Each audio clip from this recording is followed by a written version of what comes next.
First ever factory outlet లో దంతెరా sale offer ఈ నెల 15 నుంచి 20 వరకు Mukunda jewellery Purvi grand opening November 1 KPHB లో. ఏపీలో కూటమి సర్కార్ తనదైన శైలిలో నిర్ణయాలు తీసుకుంటూ ముందుకు వెళ్తోంది. ఈ సమయంలో రాష్ట్రంలో కౌలు రైతుల విషయంలో కీలక నిర్ణయం తీసుకుందని తెలుస్తోంది. ఇందులో భాగంగా రాష్ట్రంలో కౌలు రైతులకు విశిష్ట గుర్తింపు సంఖ్య జారీ చేసేందుకు ప్రభుత్వం సన్నాహాలు చేస్తోంది. ఇది ఖచ్చితంగా కౌలు రైతులకు పెద్ద గుడ్ న్యూస్ అనే చెప్పాలి.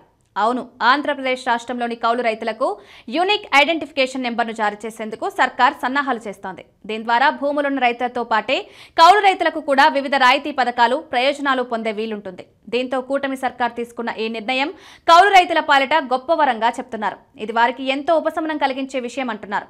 వాస్తవానికి ఇప్పటి వరకు భూములున్న రైతులకే కేంద్ర ప్రభుత్వం యూనిక్ ఐడెంటిఫికేషన్ నెంబర్ ఇస్తోంది. వెబ్ ల్యాండ్ ఆధారంగా రైతుల భూముల వివరాలను అనుసంధానం చేస్తోంది. సీఎం చంద్రబాబు సూచనలకు అనుగుణంగా కౌలు రైతుల గుర్తింపు సంఖ్య జారీపై వ్యవసాయ శాఖ దృష్టి పెట్టింది.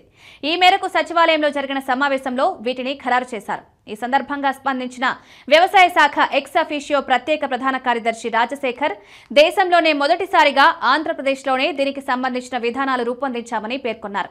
దీని ద్వారా కౌలు రైతులు కూడా భూములున్న వారితో సమానంగా సంక్షేమ పథకాల ప్రయోజనాలు పొందే వీలుంటుందన్నారు.